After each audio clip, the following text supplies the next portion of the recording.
We're back! We're back. It's been a long time because we had Christmas. We were ill before Christmas. We were ill in the run-up to Christmas like everybody else. It wasn't the zombie virus. No, we had we wanted to do the podcast, but we couldn't get out of bed. So we I literally couldn't get out of bed. I mean, I would have preferred the zombie virus, I think, than what I had. It was horrid. Yeah, no, definitely. Yeah. No, I agree there. And then we were ill, leading up, but luckily it was all not too bad near Christmas. It was quite nice to have a bit of a break, wasn't it? Yeah, we normally have a break at Christmas, don't we? Just take a few weeks off. It doesn't tend to be something that people book onto a lot of the time. Yeah. And normally we do have a Christmas special, but we decided not to this year. Yeah, I think we just wanted a bit of time off. It's been a bit of a tricky year, so I think we just wanted a little bit of time away from it, isn't it? It gets heavy week after week, travelling the country. Yeah, I think now we've got, loads of new amazing things to focus on for this year. So I think we're just, we had our first event in the hangar in Yeovil, didn't we, in the Fleet Air Arm Museum? Yeah, so the 14th was our first event back. And that was at the hangar. Yeah, how did that? And it threw up different challenges to normal venues, I think. There was less stairs, which was a nice. Good point. Yeah. That was nice, yeah. It was bigger than it is bigger than you think it is, though, isn't it? I think it is, and I think that there's loads more areas to explore because, it's a museum and it's full of old plane crafts and everything like that. So it was definitely one of the most... Plane crafts. Aircrafts. Is that what I meant? A lot of plane crafts. Aircrafts. But it was definitely awesome to explore, and we didn't have to do much to the environment because such a... What's the word I'm looking for? It was already set dressed for us. So it's a working Royal Navy Fleet Air Arm base. So what does air arm mean? It's the air part of the Royal Navy. Why has it got arm in it?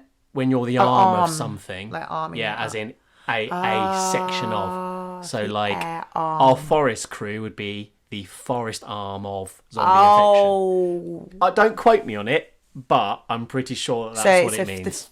Is fleet the area? No, fleet what as in fleet? A fleet. Oh, a fleet air. So literally like a fleet air, like them in the air. The fleet. They are a fleet. Yeah. Yeah. Why don't they call it air fleet?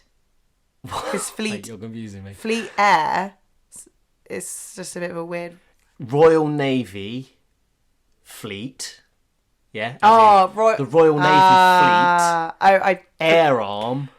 I didn't realise it had Royal Navy in front. Yeah, the Royal Navy fleet. Air arm. Okay, that makes sense. Section of. I didn't realise it had that in front of it, so I thought it was just saying fleet. No. But it was cool. Again, don't quote me on it. That's the sense that I can make from that. One of the really good things about it is that we had quite a lot of a recruitment. We did. So we had a massive recruitment. We never know how the recruitment posts are going to go, so we put them out on a UK actors group, didn't we? And it had like 200, 300 likes. Yeah, it was good. We got so many applications through, and not everyone turns up even after they confirm, but you're usually left with a good chunk of people who really want to try. So. Yeah, so we had a good amount of people come along, didn't we? Yeah, that was good. Yeah, it was a good event. I think obviously we can add more bits to it and we can try and improve it, but it was definitely a good starting point.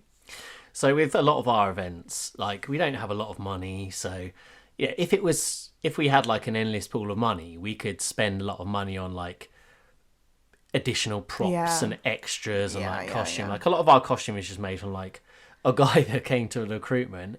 I sort of turned around and was just like, oh yeah, he's like, yeah, what do you think of this? And I'm like, yeah, used to be my shirt. So like I wore that as an actual shirt when I was like 19. I felt really bad because a long time ago. The jacket, the gilet I wear is actually yours, for playing a rebel. Right. One of the newbies put it on, and I went in and I hadn't got changed it, and I went, I'm really sorry. I know you're dressed and you look amazing, but I was planning on wearing that. Is it okay? Yeah, so a lot of our costume is made up of just old stuff that we used to wear.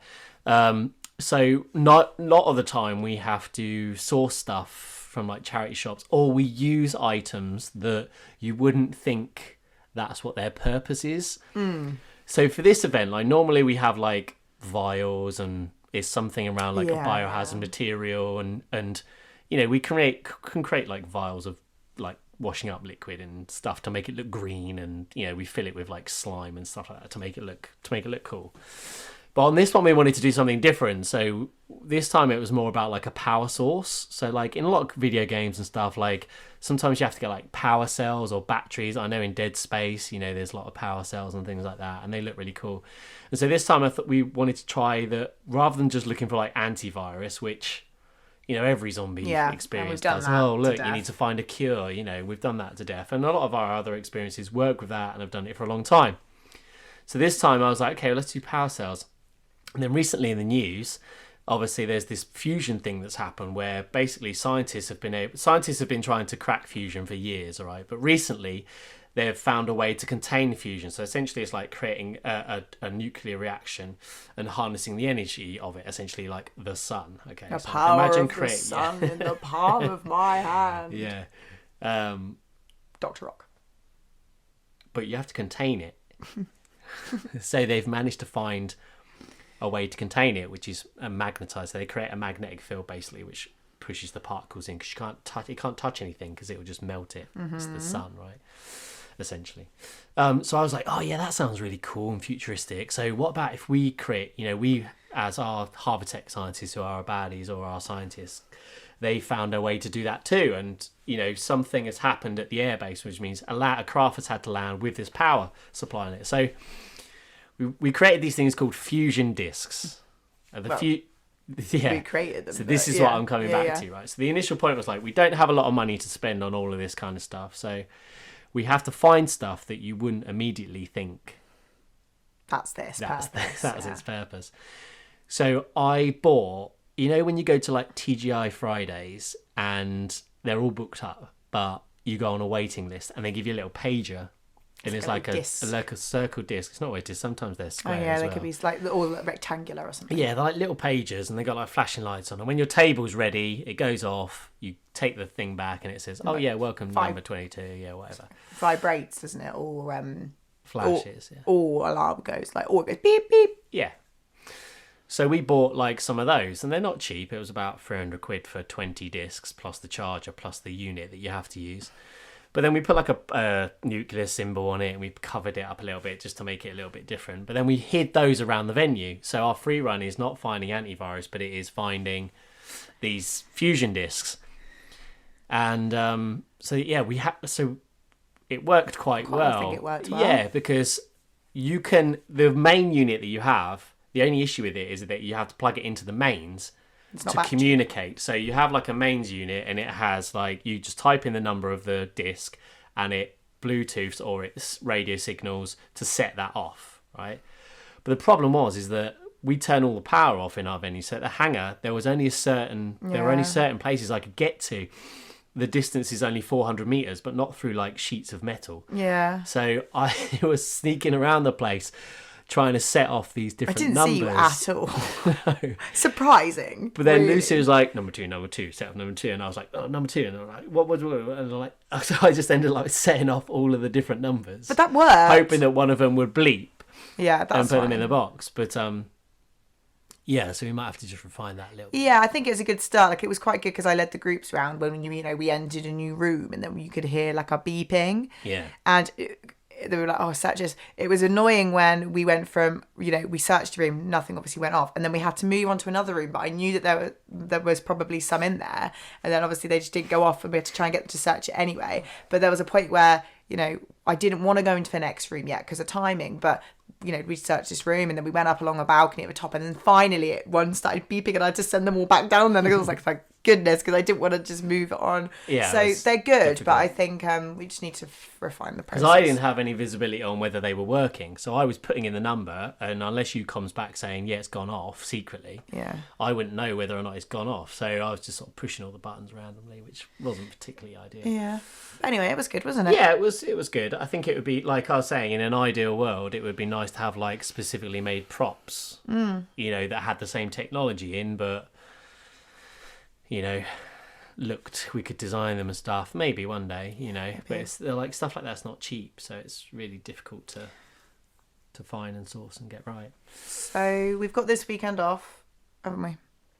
Yeah, this weekend off. And yeah. then next weekend's the workshop. Back at the workshop, yeah. Which should be cool. Popular event. Yeah. So this week, Last of Us is launched, and it's received super good feedback. Which is great, because it's by HBO, isn't it? And they did obviously they did Game of Thrones, they did Chernobyl, which were really good. So we're looking forward to seeing something zombie related that's not a pile of poo. True. That's really well done. Yeah, so that'll be good. Strong actors though, isn't it? Yeah, Pedro Strong Pascal. cast. But we're going to wait for a few episodes, aren't we? So we can't really comment too much on it. Apart from that, the trailers look good, and obviously it's been received really well. But we'll just do everything we can to avoid spoilers. Yeah, so Meg, one of our zombies, is going to write a blog reviewing the episodes, so they'll probably contain spoilers. But yeah, we're going to wait for a few episodes to come out, aren't we? Just so we can then back it a little bit. Yeah, and then we'll sort of highlight on here, but we'll just chat about it generally. I don't think we'll go into the specifics.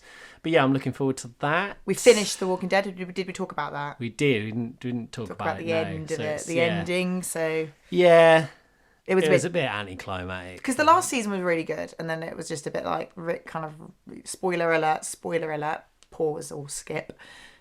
Rick kind of turned up at the end. I was giving a little break. Turned up at the end in a random location, and then that was it. We thought he was going to be... He still looked as fucked as when he left he left the series, which was like 8 years ago. He looked so messed up. He's still alive. I'm surprised. How is he alive? Yeah.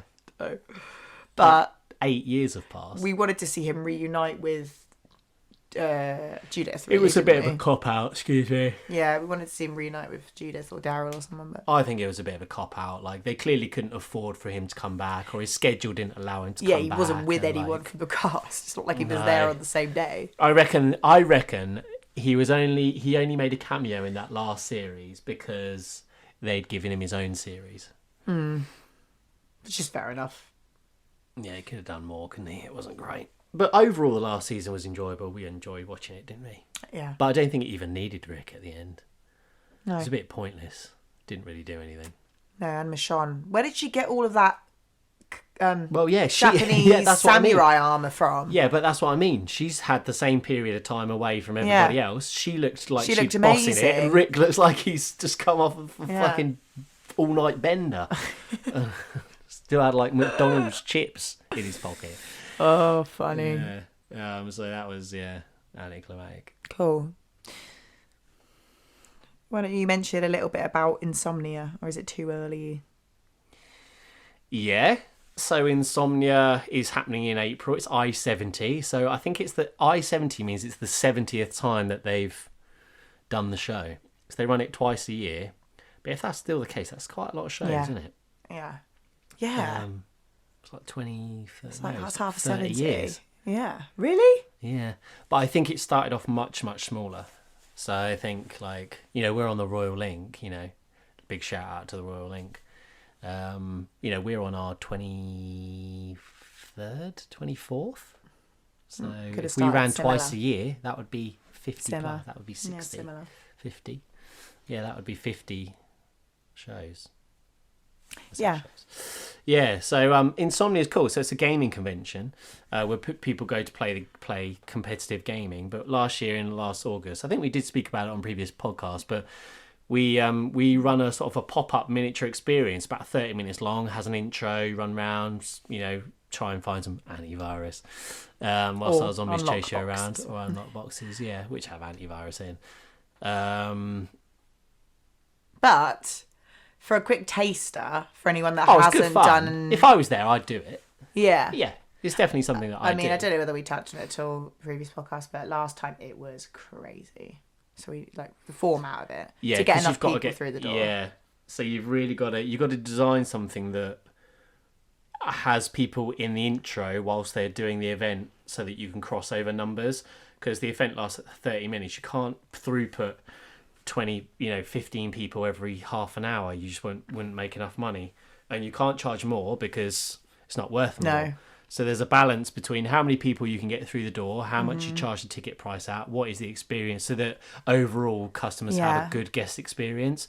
Because you wouldn't want to do 30 minutes and it's 30 quid, but people come out and be like, oh, that was expensive for 30 quid. Yeah. Don't do it again. Yeah, I think we got the pricing know, right. Yeah, but we got the pricing right because we got the experience Mm-hmm. right. If we were to double the time and double the zombies, then we could charge double the amount, but we don't get enough people through. Yeah.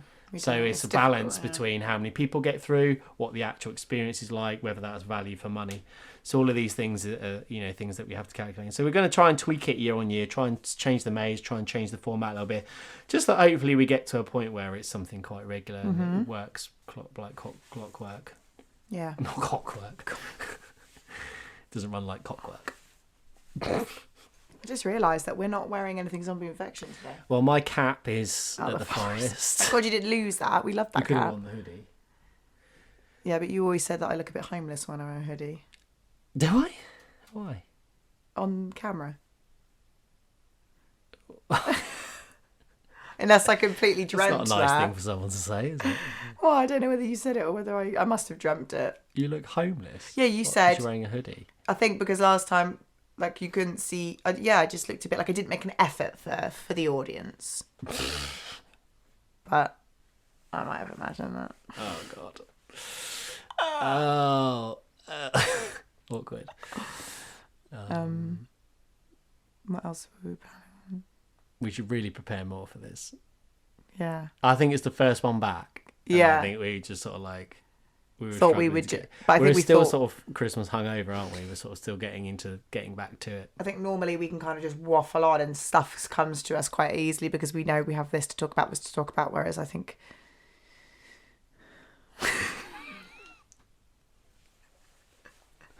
You're looking at me like, what's the reason? It's not like we're live. No, we can't edit it, can we? No. So why don't we talk about? Why do you keep staring? I'm thinking. It's my thinking phase. Let's talk about... We haven't talked about makeup, have we? I don't really know what we can... I don't know. I was trying to talk about insomnia and... I'm trying to think of anything I've had to... Why don't you tell a funny story about being a zombie? I don't know. I'm never zombie. I know something. What about injuries? Well, I talk about that horrific customer we had at the weekend. Oh, yeah. Wait, what if they wouldn't listen to this, would they? Well, I don't care. Well, sucks to be you. They won't. Listen to this story about the horrific customer we had at the weekend. We had a very, very difficult customer, and probably one of the most difficult customers I think I've ever had to deal with. Over 8 years. I was giving the brief, and they were in full camo gear and covering their face. Now, because of the way that our events run, they're very intense. They're very dangerous. Mm-hmm. We go to great lengths. Like we pay a lot of insurance. We go to great lengths to ensure that our safety is paramount. Literally. There are two things that we always talk about as zombie infection. The first one is health and safety. That's the most important thing for our staff, for our guests. Everybody has to stay safe. We don't want anybody falling over, getting injured, anything like that. Mm-hmm. A second is customer experience. So we have to make sure that our guests get the greatest experience ever and our staff give them the best experience. Yeah. So the reason why we have like these real strict rules, health and safety briefs, there's a lot of process behind what we do to ensure that we don't end up with customers in our events that are like intoxicated or going to be dangerous to themselves or others around them, Yeah. including staff. So we have these really strict rules. The rules are sent out to our guests before they even arrive to the event, right? However, if it's a group booking, there's normally one name on the booking and it only goes out to that one person. But in the email correspondence, we ask them to distribute the rules to the entire group and that it's their responsibility to distribute these rules. But sometimes it doesn't happen. Because, we can't, we're not You know, in in their there, it's heads. this, some people turn up and they're like, I don't know what I've turned up to. I don't know what anything this is. about it. What is it? And we're like, oh. So when I start to go through the brief, right, it's really quite strict, and we talk about immersive experience, and we talk about like loud noises, flashing lights. We talk about like what the expectation is of our guests and what the do's expectation and should be. don'ts. And when we're giving out these rules, it's really important that we have everybody's undivided attention, because I have to make a judgment call on whether I trust everybody whether I feel like they've taken on board the rules and whether I trust them to carry out those rules effectively. So if somebody is on their phone or they're not paying attention or they're yawning or they're like tying their shoelaces, Chatting. I will stop the brief, the health and safety brief, until they've finished what they've done and I have their full attention. And I will kindly remind them, guys, like, I need you off your phones because I really need to make sure that you're listening to all of this. Because if I don't feel like you've listened to all of the regulations, I can't let you in. Right. Which is fair. I think if anyone was to book onto anything like that, they would, well, like you said, a lot of time they don't know what they're booking onto, but I think that's completely fair. Absolutely. When you get onto a plane Yeah. and they're telling you where the fire exits and things are, Yeah. I know that not everybody listens to it, but it's still like it's they expect you to listen. You want to know what happens in an emergency, right? Mm-hmm. So about 30 seconds into the brief, this guy sits on the floor. What is that? What is that? So obviously it's just like I just said, like, excuse me, do you mind standing up, because I just need your full attention, and then he just kicked off. He was just like, no, why should I don't like your attitude. And I'm just like, well, hang on. It took me by surprise a little bit, Like, to be hold honest. on a minute, you've completely read this whole I was thing just wrong. like, I just said, like, it's honestly, I just need to make sure that that you've listened to all of my instructions carefully. And then he threw some accusations around one of our guests, which happened to be the venue. One of the venue operators actually said, like, stop being a dickhead, mate, and get up off the floor. And I was like, don't worry about it. Like, I've got this covered. What we have to do in those scenarios is make sure we de-escalate. Yeah, So even though inside I'm sort of like, I'm fuming, And, like, as thanks if for like, having my how back. dare you? Like, Yeah. I'm not letting you in, because I'm just like, I'm not letting you in.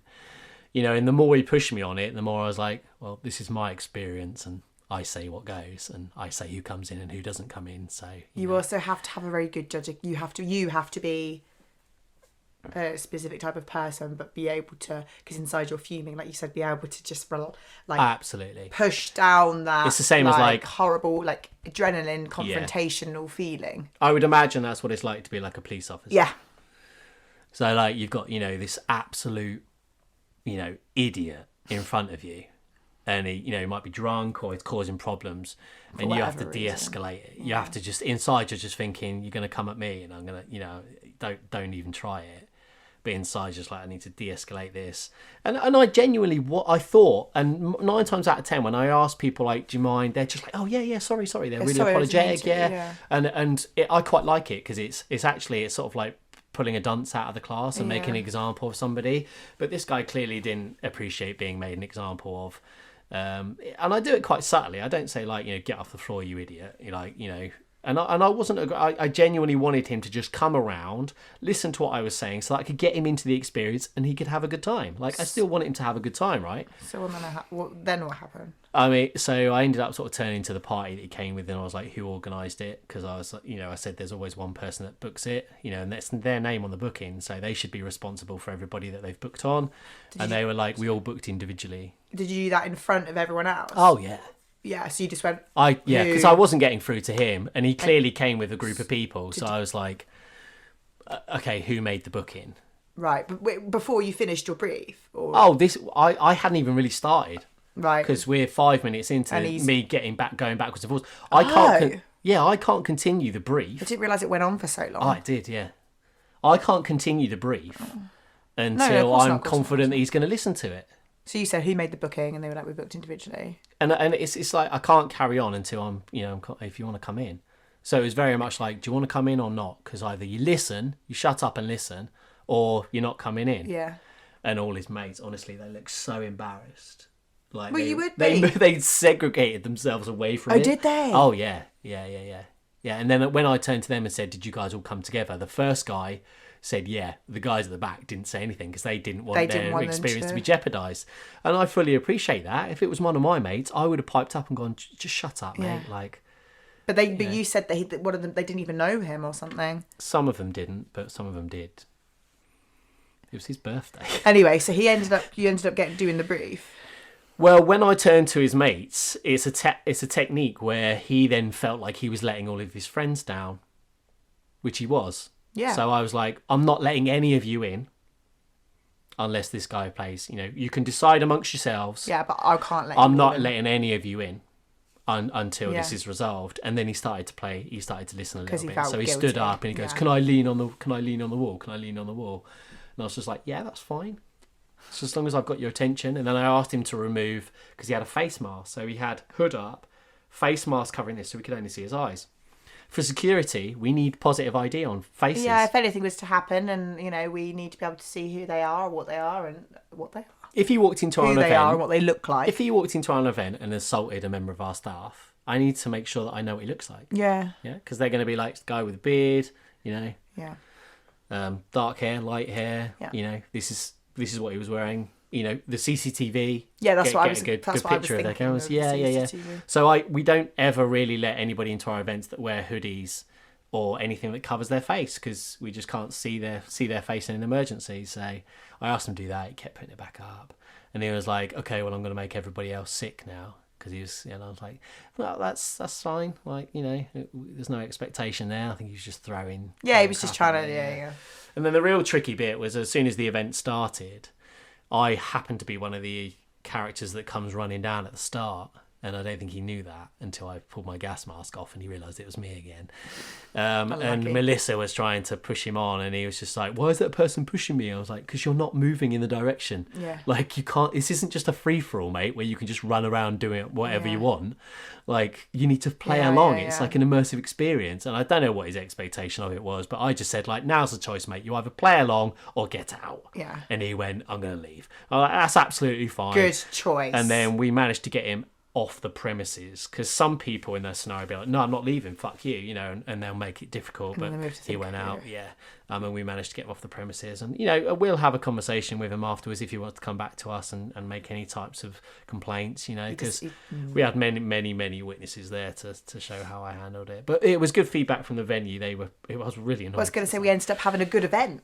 It was great. It was good. And but it was very, very difficult. Well, because I heard you come through and be like, you might have this person with you, and I was thinking, oh, here we go. And then they just weren't there, and I was like, because I didn't see that whole thing, because I was obviously dealing with everything else in the moment, and I just thought, who? Yeah, because you would have never said that unless you might have been like, "Oh, you got a bit of a difficult group," but like the fact that you gave a description and then I couldn't see them, and I thought, Yeah, I mean, it was. But it ended up being really disappointing, because look, I just want people to just play along and go with. It's just a paid bit of for fun, money. isn't it? It's just a bit of fun. They've paid. Like, it's not so serious. I wasn't, like, you've paid to do it. Like, I'm not. All I'm doing is trying to make sure you're safe and have a good time. And our the opening staff are sentence to our brief is, "Hi, my name's Greg. Welcome to Zombie Infection, UK's largest provider of immersive zombie experiences. I'm here to make sure that you have the greatest, but also the safest time with us. In order to do this, there are a few rules and regulations that everybody must adhere to." And then he'd, sat down. It's like, what? What are you doing, mate? Wow. All right. Could have been worse. Yeah, but tricky customer. I think,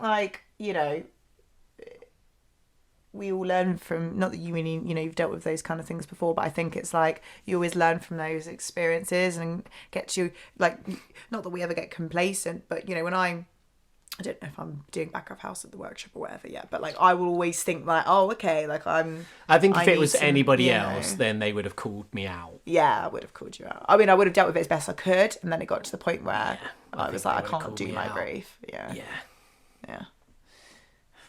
But we're on a Royal Navy base. The building's patrolled by security. Yeah. Like, it was the wrong place to start a fight, basically.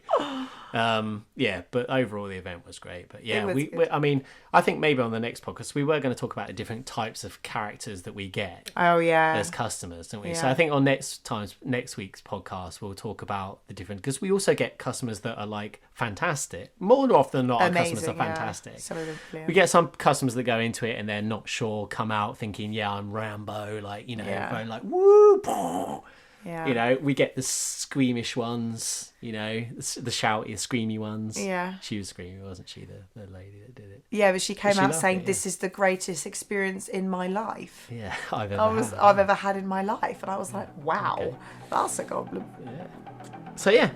So we'll talk about that on our next podcast. We got there in the end. I think we're a little bit tired.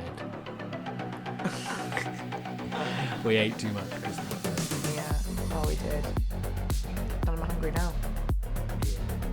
But yeah, it's good to be back. Good to be back. We'll be looking forward trying to a crack good them year. out once a week, back on form. Maybe we can talk about our New Year's resolutions or New Year's things that we're planning on achieving this year. That would have been a good thing to talk about. Because it's the first one back. Bye. in January. Bye. But we can talk about it next time. Yeah. Yeah. Peace. 3. Bye. Oh, just stop it.